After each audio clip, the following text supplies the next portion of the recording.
Hi students, today we are going to discuss about the problems regarding second lesson.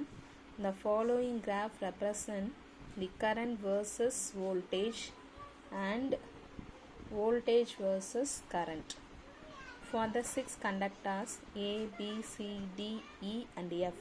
Which conductor has least resistance and which has maximum resistance? நம்மக்கிட்ட ரெண்டு graph கொடுத்துருக்காங்க. அந்த ரெண்டு கிராஃபில் பார்த்தீங்கன்னா first graph current versus voltage, second கிராஃபில் voltage versus current. So first இதில் நம்ம என்ன பண்ண போகிறோம் அப்படின்னா எதுக்கு வந்து லீஸ்ட் வோல்டேஜ் இருக்குது, எதுக்கு வந்து லீஸ்ட் ரெசிஸ்டன்ஸ், எதுக்கு வந்து மேக்ஸிமம் ரெசிஸ்டன்ஸ் இருக்குன்னு நம்ம கண்டுபிடிக்க போகிறோம். ஓகேவா? So according to Ohm's law V is equal to IR நமக்கு ஃபார்முலா. இதுலேருந்து ரெசிஸ்டன்ஸ் ஆஃப் கண்டக்டர் வந்து R is equal to V by I. So first graph I வந்து ஃபஸ்ட்டு இது ஏக்கு பார்த்தீங்கன்னா I வந்து 4, V வந்து 2. ஓகேங்களா? I வந்து 4 ஆம்பியர், V வந்து 2 வோல்டேஜ், V வந்து 2 வோல்டேஜ். ஸோ நம்மளோட formula resistance R is equal to V by I. So அதில் ஃபார்முலாவில் சப்ஸ்டியூட் பண்ணுங்கள். V வந்து 2 வோல்டேஜ், I வந்து 4 ஆம்பியர், சப்ஸ்டியூட் பண்ணால் 0.5 ஓம்ஸ். ஸோ பிக்கு அதே மாதிரி பிக்கு கண்டுபிடிச்சோன்னா 3, 4. So V by I formula 4/3. 4/3 போட்டோன்னா 1.33 கிடைக்கும். அதே மாதிரி கண்டக்டர் சிக்கு வந்து பார்த்தீங்கன்னா 2, 5. ஸோ 5/2 போட்டால் 2.5 ஓம்ஸ்னு கிடைக்குது. ஸோ அதே மாதிரி கிராஃப் 2ல் பார்ப்போம். கிராஃப் 2லேயும் நம்மளுடைய formula resistance R is equal to V by I நம்மளுடைய ஃபார்முலா. ஸோ ஃபார் டிக்கு போட்டோம் அப்படின்னு சொன்னால் I வந்து 2 ampere and V is equal to 4 voltage. ஓகேங்களா? So R is equal to for டிக்கு R is equal to 4/2 which is equal to 2 ohm. அதே மாதிரி ஈக்கு போட்டோம் அப்படின்னா ஈக்கு வந்து வோல்டேஜ் வந்து 3, கரண்ட் வந்து 4. ஓகேங்களா? ஸோ 3/4 போட்டோன்னா நம்மளுடைய ஆன்சர் என்ன கிடைக்கும் அப்படின்னு சொன்னால் 3/4 போட்டோம்னா 1.75 ஓம்ஸ்ன்னு கிடைக்கும். அடுத்தது எஃப்க்கு போட்டோம் அப்படின்னா எஃப் வந்துட்டு வி வந்து 3, ஓகே, I வந்து 4. So V by I 3/4. Next எஃப்க்கு பார்த்தோன்னா V2 current I. So current 5, 2/5. 2/5ன்னு போட்டோன்னா 0.4 வோல்டேஜ், 0.4 ஓம்ஸ், 0.4 ஓம்ஸ். ஸோ அப்போ பாருங்கள் 0.5 ஓம், 1.33 ஓம், 2.5 ஓம், 2 ஓம், 1.75 ஓம், 0.4 ஓம். ஸோ இப்போ இதில் எது ஒன்று லீஸ்ட் ஒன்னாக இருக்குது? எஃபோடைய ரெசிஸ்டன்ஸ் லீஸ்ட் ஒன்னாக இருக்குது. மேக்ஸிமம் ரெசிஸ்டன்ஸ் எதுக்கு அப்படின்னா ஃபார் கண்டக்டர் சிக்கு மேக்ஸிமம் ரெசிஸ்டன்ஸ் 2.5 ஓம். ஓகேங்களா? லீஸ்ட் ரெசிஸ்டன்ஸ் 0.4 ஓம், மேக்ஸிமம் ரெசிஸ்டன்ஸ் 2.5 ஓம். ரைட்டுங்களா? நெக்ஸ்ட் சம் பார்த்தோம் அப்படின்னா next some, lightning is very good example of natural current. In typical lightning there is 10⁹ joule energy transfer across the potential difference 5 × 10⁷ voltage during a time interval of 0.2 seconds. Right? Next one, using this information estimate the following quantities: total amount of charge transfer between cloud and the ground, the current in the lightning bolt, the power delivered in 0.2 seconds. So lightning டைமிங்கில் அது natural கரண்ட்டுக்கு எக்ஸாம்பிள்னு சொல்கிறோம். So அப்போ lightning டைமிங்கில் 10⁹ joule energy transfer ஆகுது. எவ்வளோ potential டிஃப்ரென்ஸ்னால் 5 × 10⁷ வோல்டேஜில் timing interval 0.2 seconds. இந்த இன்ஃபர்மேஷனை வச்சு நம்மளை என்ன கண்டுபிடிக்க சொல்லியிருக்காங்க அப்படின்னா amount of charge transfer between cloud and ground எவ்வளோன்னு ட்ரான்ஸ்ஃபர், எவ்வளோ amount of energy transfer ஆகிருக்கு, கரண்ட் எவ்வளோ இருக்குது, அண்ட் தென் பவர் எவ்வளோ இருக்குன்னு கொஸ்டின் கேட்டிருக்காங்க. ஓகேங்களா?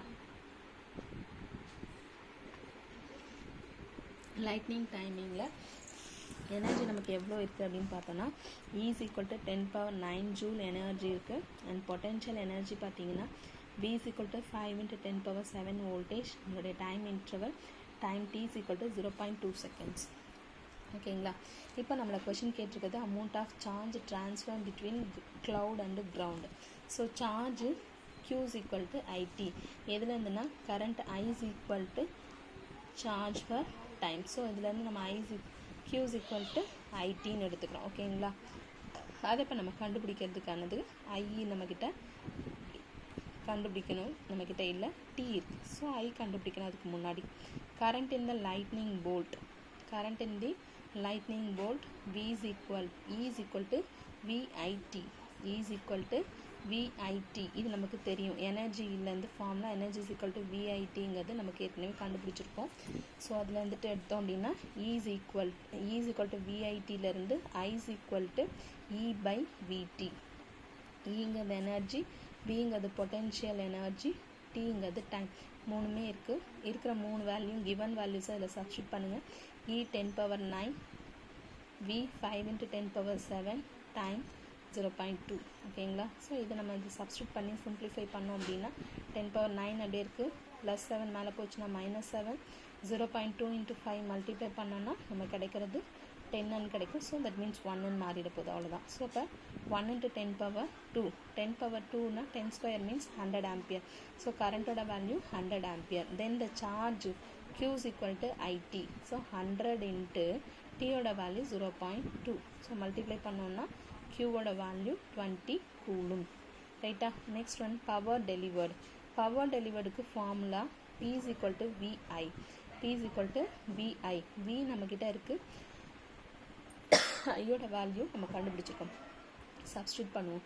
Power is equal to VI which is equal to Vயோட வேல்யூ 5 × 10⁻7 இன்ட்டு Tயோட ஐயோட value 100 ampere. So 5 × 100, 500 × 10⁻7.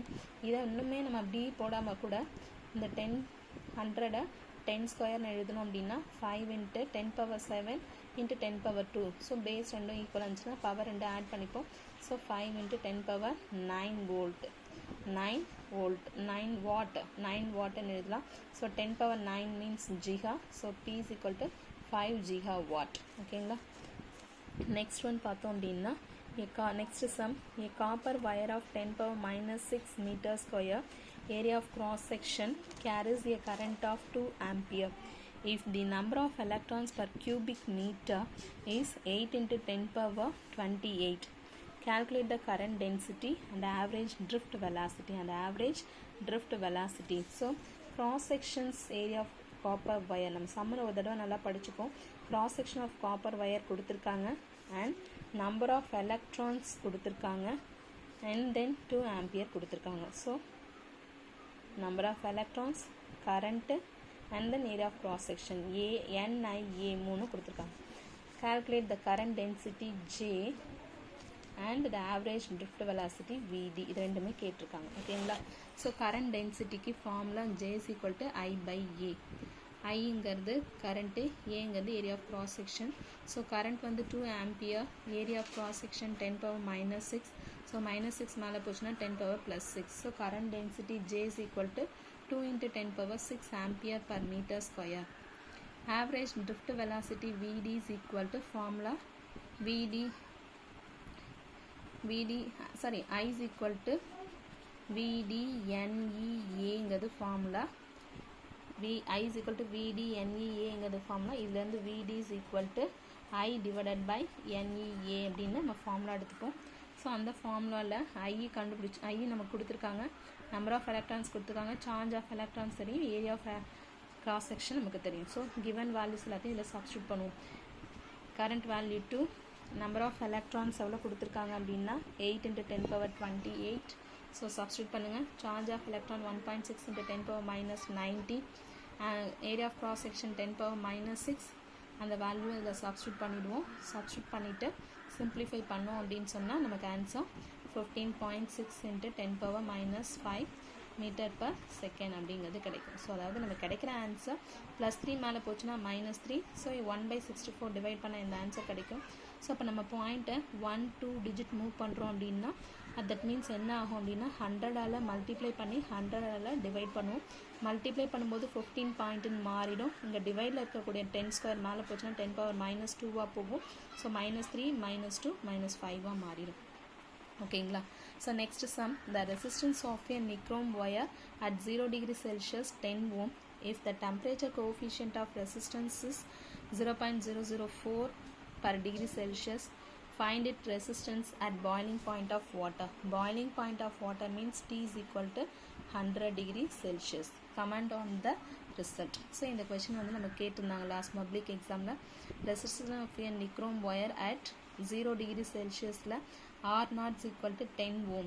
Alpha, temperature coefficient alpha is equal to 0.004 per degree Celsius. And resistance boiling point RT என்னன்னு கேட்டுக்காங்க. So T is equal to 100 degree Celsius. ஓகேங்களா. நம்மளுடைய formula RT is equal to R0 into 1 plus alpha T, which is equal to R0 ஓட value 10, 1 plus alpha ஓடைய value போடுங்க into T ஓட value 100. So இது ரெண்டையும் நம்ம மல்டிப்ளை பண்ணோன்னா நமக்கு கிடைக்கக்கூடிய ஆன்சர் 0.4ன்னு கிடைக்கும். அது கூட 1 ஆட் பண்ணோன்னா 1.4, 10ஆல் மல்டிப்ளை பண்ணோன்னா 14 ohm. ஓகேங்களா. ஸோ அப்போ as the temperature increases resistance of the wire also increases. எப்படின்னா 0 டெம்பரேச்சர் அப்போ நம்மளுடைய ரெசிஸ்டன்ஸ் 10 ohm, அதே 100 டிகிரி செல்சியஸாக இருக்கும்பொழுது நம்மளுடைய ரெசிஸ்டன்ஸ் 14 ஓமாக மாறிடுச்சு. அப்போது டெம்பரேச்சர் இன்க்ரீஸ் ஆகும்பொழுது ரெசிஸ்டன்ஸோட வேல்யூவும் இன்க்ரீஸ் ஆகுது. ஓகேங்களா. Thank you students. நெக்ஸ்ட்டு கிளாஸில் கண்டினியூஷன் ஆஃப் சம்ஸ் கண்டினியூஷன் பார்ப்போம். ஓகேங்களா. Thank you students.